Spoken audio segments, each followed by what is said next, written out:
नमो नमः छात्रगण, कैसे हैं आप सभी। उम्मीद करता हूं आप सभी स्वस्थ होंगे, मस्त होंगे और अपने परीक्षा 2023 की पढ़ाई में व्यस्त होंगे। आइए हम सभी आज संस्कृत का सिलेबस जानते हैं, जो कि क्लास 10th के बिहार बोर्ड सिलेबस 2023। और अगर आप क्लास 10वीं में हो, 2023 में एग्जाम देने वाले हैं, तो ये वीडियो आपके लिए बहुत ही ज्यादा फायदे की होने वाली है। और इस वीडियो में हम लोग सीखेंगे कि कैसे 2 से 3 महीने की पढ़ाई करके संस्कृत में 90 प्लस 95 प्लस मार्क्स लाया जा सकता है। तो आइए करते हैं। सबसे पहले तो जानेंगे पढ़ना क्या है, उसके बाद कैसे पढ़ना है, कहां से पढ़ना है, जिससे कि आपको 2 से 3 महीने की पढ़ाई में पूरे 90 प्लस मार्क्स आ सके। तो आइए सबसे पहले जानते हैं सिलेबस को। सबसे पहले आपके मन में एक क्वेश्चन आ रहा है, उसका पहले जवाब दे दूं कि सर पिछले साल की तरह 2022-21 की तरह क्या 2023 में भी ऑब्जेक्टिव क्वेश्चन की संख्या 100 रहेगी या घट के 60 हो जाएगी। ये आपके मन में क्वेश्चन आ रहा होगा, आ रहा है ना। तो इसका जवाब है, अभी तक बिहार बोर्ड के जो ऑफिशियल साइट है वहां से किसी तरह की रिप्लाई नहीं आया है। और दूसरी बात, अभी जो क्लास 12th का सेंटअप एग्जाम हुआ है, जानते हैं ना आप लोग, सेंटअप एग्जाम जो हुआ क्लास 12th का, उसमें पुराने पैटर्न से ही एक 100 नंबर का ऑब्जेक्टिव क्वेश्चन जो आया है। फिजिक्स केमिस्ट्री में 70 नंबर है ना, और बाकी जो मैथ हो गया, इंग्लिश हो गया, इस समय कितने नंबर 100 नंबर आया है। जो कि क्वेश्चन वो था ना, वो बोर्ड ऑफिस के द्वारा आया था। तो इससे हम लोगों को कुछ अनुमान निकल के आ रहा है कि आगे भी ये पैटर्न जारी रहेगा 2023 में भी। सही है ना। आप लोगों का सेंटअप एग्जाम होने वाला है 15 नवंबर से, डेटा है ना। तो उसमें पता चल जाएगा कि ऑब्जेक्टिव क्वेश्चनों की संख्या कितनी रहने वाली है। कोई खास फर्क नहीं पड़ता है, ऑब्जेक्टिव क्वेश्चन या तो 60 रहेगी, अगर चेंज करती है गवर्नमेंट तो 60 की कितना हो जाएगी, सॉरी 100 रहती है पहले ना, अब 100 की जगह 60 हो जाएगी। लेकिन दोनों पैटर्न को हम लोग जो है ना लेकर के चलते हैं, सिलेबस वही रहेगा, सिर्फ उसकी ऑब्जेक्टिव की संख्या क्या है, कम ज्यादा हो सकती है। तो आइए हम लोग जानते हैं। सबसे पहले ये जो आपका सिलेबस है, संस्कृत को 2 भाग में बांटा गया है। कितने भाग में बांटा गया है? पहला है आपका ऑब्जेक्टिव क्वेश्चन। क्या है? ऑब्जेक्टिव क्वेश्चन, जिसकी संख्या कितना रखा गया है, 50 नंबर, यानी 50% टोटल 100 का। उसके बाद 50 मार्क्स, यानी आपका 50% जो है वो क्या है, सब्जेक्टिव क्वेश्चन है। अब हम लोग डिस्कस करेंगे इसमें कि ये ऑब्जेक्टिव में कौन कौन से टॉपिक पढ़ना है, क्या क्या पढ़ना है, जिससे मुझे 50 नंबर में 50 आए, 49 नहीं आए। तो इस पर हम लोग डिस्कस करेंगे और आपको स्ट्रेटजी बताएंगे, रणनीति हम लोग बनाएंगे आज। और 2 से 3 महीने पढ़ाई करके संस्कृत में कैसे हम लोग 95 प्लस मार्क्स ला सकते हैं संस्कृत में। सबसे पहले ऑब्जेक्टिव को हम लोग बात करेंगे, 2 पार्ट में बांटा गया है आपके सिलेबस में। पहला है व्याकरण, जो कि अगर ये 100 रहेगा ऑब्जेक्टिव, उसका 50% आप निकाल लीजिएगा लगभग। अगर सिलेबस आपका थोड़ा पैटर्न चेंज होता है, 60 रहेगा, उसका 50%, इसलिए यहाँ पे परसेंटेज में लिख दिए है, ठीक है। उसके बाद बुक, आपकी बुक यानी लिटरेचर पार्ट, ट्यूशन, जो कि 50 नंबर वेटेज रहता है लगभग। अब बात करते हैं ट्यूशन में पढ़ना क्या है। ट्यूशन आपका जो बुक है, उसमें कुल जो है ना, कुल कितने पार्ट पढ़ना है, 14। अब इसी 14 को पार्ट को पढ़ करके आप लगभग 50 प्लस मार्क्स ला सकते हैं। और बहुत ही आसान है ये, क्योंकि आपको पता नहीं है या पता होगा भी, बहुत सारे बच्चों को ये नहीं पता है कि संस्कृत में पढ़ना क्या है।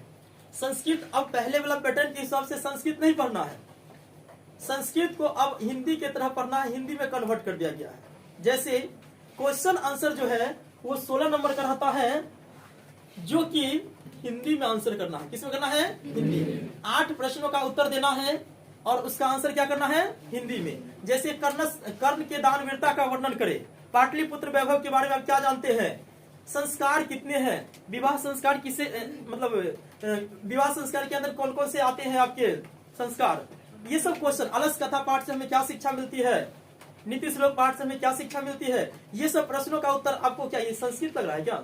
हिंदी में पूछ रहे हैं ना, लेकिन इसका आंसर भी देना है आपको हिंदी या संस्कृत? हिंदी में ही देना है, जो कि हम लोग को पीयूषम पाठ में टोटल 14 गो लेसन पढ़ना है। पहला है आपका मंगलम पाठ और 14वां है आपका शास्त्रकारा पाठ। टोटल 1 से लेकर 14 तक हम लोग क्या करेंगे? डिस्कस करेंगे, पढ़ेंगे इसको पुनः दोबारा से। तो आइए सबसे पहले हम लोग बात करते हैं कि व्याकरण में पढ़ना क्या क्या है। जो इंपोर्टेंट है उसको लिखा गया है, बाकी 1-2 को जो हम लोग कहाँ रखेंगे? अन्य में रख लेंगे।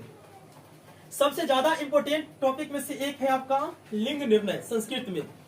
उसके बाद है वचन, और पढ़ना है हम लोग को पुरुष और लकार। लकार वैसे 10 है, लेकिन हम लोग को 5 ही पढ़ना है, अपने सिलेबस में 5 पढ़ना है। उपसर्ग और प्रत्यय जो कि कॉमन है हिंदी और संस्कृत में, लेकिन संस्कृत का प्रत्यय जो है ना वो थोड़ा अलग होता है, बहुत ही ज्यादा इंपोर्टेंट होता है, इसलिए हम लोग क्लास करेंगे लंबा। शब्द रूप जो जैसे इस तरह के क्वेश्चन आप देखेंगे, रामेन, रामाभ्याम, रामेशु, लताम, यानी शब्द का जो है ना बहुत सारा जो रूप होता है उसको उससे ऑब्जेक्टिव क्वेश्चन आता है। कारक का हम लोग जो है ना कारक के बारे में पढ़ेंगे, धातु रूप, क्रिया, संज्ञा, सर्वनाम, समास और संधि। ये सब मुख्य टॉपिक है जिसे पढ़ना ही है। अगर नहीं पढ़ते हैं तो आप उम्मीद नहीं कर सकते हैं कि आपको 50 में 50 ऑब्जेक्टिव आएगा। इसलिए ये हमारा क्या है इम्पोर्टेंट, यानी कह सकते हैं ये जो टॉपिक है ना इसे आप क्या करेंगे? इसे कह सकते हैं ये VVI टॉपिक का लिस्ट है, इसे पढ़ेंगे ही पढ़ेंगे हम लोग। उसके बाद बुक में क्या पढ़ना है? तो बुक में टोटल 14 लेसन है, 14 पाठ है। पहला है मंगलम पाठ और लास्ट है 14 नंबर में शास्त्रकारा पाठ। तो 1 से लेकर 14 तक सारे को हम लोग क्या करेंगे? पढ़ेंगे, और वहां से बुक से क्या क्या क्वेश्चन आता है उसमें हम लोग डिस्कस करना चाहेंगे। बुक से आपका ये रहा क्वेश्चन जो कि 14 पार्ट से आता है 1 से लेकर 14 तक। 16 नंबर का रहेगा आपका क्वेश्चन आंसर। क्या रहेगा? Question answer. और लगभग 30 से 40 नंबर का क्या रहता है? Objective question. क्या रहता है? Objective question. तो ये लगभग 50+ मार्क्स यहीं से आ जाते हैं। ठीक है, इधर हम लोग बात करेंगे सब्जेक्टिव का। कितने नंबर का रहता है? 50 नंबर का, जिसमें बहुत ही प्यारा सा टॉपिक है अपठित गद्यांश। अब आपके मन में क्वेश्चन आ सर ये अपठित गद्यांश क्या होता है? अपठित गद्यांश रहता है संस्कृत में जो है ना एक छोटा सा आपका क्या दिया गद्यांश, यानी स्टोरी दिया रहेगा, कहानी दिया रहेगा। एक रहेगा 7 नंबर का जो कि उसको पढ़ना है, उसी को पढ़ करके उसके नीचे में जो प्रश्न दिया रहेगा उसका उसी के गद्यांश को पढ़ करके उसमें से नीचे लिखना है आंसर। इसके लिए आपको एक 7 और एक 6। खास बात है ये भारी इसलिए भी नहीं लगता है कि ये 2 का आंसर देने के लिए आपके पास 4 ऑप्शन रहेंगे। कितने ऑप्शन रहेंगे? 4। अब सर ये 4 कैसे रहेंगे? तो जैसे 7 नंबर वाले जो रहेगा ना उसके लिए 2 ऑप्शन रहेगा। कितने ऑप्शन रहेंगे? 2 ऑप्शन। उसमें से जो आपको इजी लगे उसको बना लीजिएगा। 6 नंबर के लिए जो गद्यांश रहेगा उसमें से भी हम लोग के ऑप्शन कितने रहेंगे? 2 ऑप्शन रहेंगे। उसमें से बनाना कितना है? 1 बनाना है। इस प्रकार हम लोग कह सकते हैं कि आपके एग्जाम में कितने गद्यांश रहेंगे? 4। कितने गद्यांश रहेंगे? 4। आपको आंसर कितने करना है? 2। एक रहेगा 7 नंबर का, दूसरा रहेगा 6 नंबर का।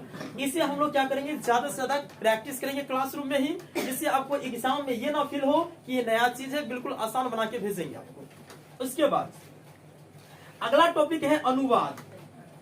अनुवाद कितने नंबर का आता है? 6 नंबर का। इसके लिए हम लोग इसका अनुवाद बनाने का जो रूल्स है, लकार, टेंस, काल जिसको कहते हैं, उसको हम लोग अच्छे से स्टडी करेंगे। उसके अलावा इसमें हम लोग डिस्कस करेंगे कि कैसे अनुवाद जो है 6 में 6 आपको सही होगा। अनुच्छेद जिसे आप हम लोग लेख कह सकते हैं, निबंध कह सकते हैं, उसके लिए आपके पास 4 ऑप्शन दिया रहेगा। कितने ऑप्शन?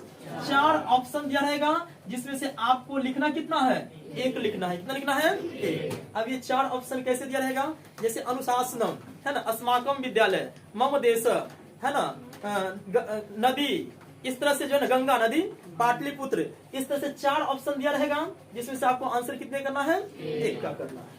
तो ये अनुच्छेद समझ में आ गया। अनुच्छेद को हम लोग अपनी भाषाओं में आप लोग उसे कह सकते हैं लेख या निबंध। पत्र लेखन ये जो है ना बड़ा वेटेज रखता है। 4-4 नंबर का 2 रहेगा, कितने नंबर हो जाएगा? और इसके लिए आपको जो है ना 4-4 नंबर के लिए 2 रहेगा, इसके लिए 2 दूना 4 ऑप्शन दिया रहेगा। 4 में से आपको लिखना है 2। लेकिन यहाँ पे ध्यान देने वाली बात यह है कि जो पत्र लिखना है ना वो हिंदी में नहीं लिखना है, किसमें लिखना है? संस्कृत में। और ये जो अनुच्छेद लिखना है ना ये भी किसमें लिखना है? संस्कृत में। तो संस्कृत में ये दोनों आपको जो है ना प्रैक्टिस की चीज है, तैयारी की चीज है जो हम लोग करेंगे। प्रश्न उत्तर ये जो रहेगा 8 का आंसर देना है, 2-2 नंबर का रहेगा, ये 16 नंबर।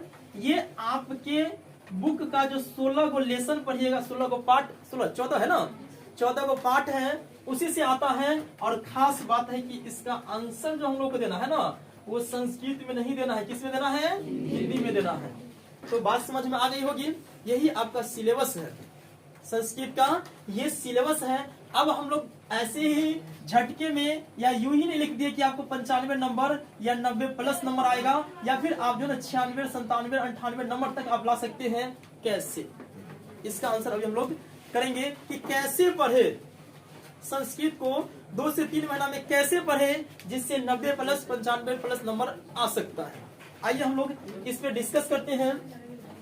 सबसे पहले आप सभी को ये जो है ना बुक वाली लगभग 30 से 40 नंबर ऑब्जेक्टिव रहते हैं। वो 30 से 40 में 30 से 40 नंबर सही होगा, उसमें एक भी नंबर कटेगा नहीं। क्यों? क्योंकि उसका जो है ना पूरी कहानी जो पढ़ा देंगे ना तो उससे जो क्वेश्चन रहता है ना वो हिंदी में रहता है। किस रहता है? हिंदी में रहता है। जैसे 1-2 क्वेश्चन हम लोग बातें करेंगे इस पे। नरक के कितने द्वार है? बताइए, नरक के कितने द्वार है? 3। उसके बाद कह देगा कि जन्म से पहले कितने संस्कार होते हैं? जन्म से पहले कितने संस्कार होते हैं? 3। कुल संस्कार कितने होते हैं? 16। मंगलम पाठ में कितने मंत्र है? तो इस तरह के प्रश्न आते हैं। इसमें संस्कृत से डरना बिल्कुल भी नहीं है कि संस्कृत में क्वेश्चन आता है। संस्कृत में भी क्वेश्चन आता है, उसका जो है ना आपको पढ़ाया जाएगा, उस टाइम आपको समझ में आ जाएगा। संस्कृत में से एक क्वेश्चन बनाते हैं, ज्ञानम भारः किम बिना, ज्ञानम भारः किम बिना। आपका आंसर है ज्ञानम भारः किम बिना। ये संस्कृत हो गया। इसको हिंदी में ट्रांसलेट करके क्या रहेगा? ज्ञान जो है ना किसके बिना भारी होता है, तो क्या कहेंगे आप? क्रिया के बिना। किसके बिना? क्रिया के बिना। इस प्रकार से हम लोग कैसे 95 नंबर है उसको थोड़ा सा एक छोटा सा डाटा बनाते हैं आपको। ऑब्जेक्टिव क्वेश्चन, ऑब्जेक्टिव आप लगभग 50 मार्क्स में आपको 50 लाना है। अब उसमें से नंबर नहीं कटना चाहिए। कैसे बनाएंगे जो नंबर नहीं कटेगा? तो फिर से ध्यान दीजिए। अगर आपको किताब का क्वेश्चन 30 सही हो गया, कितना सही हो गया? 30।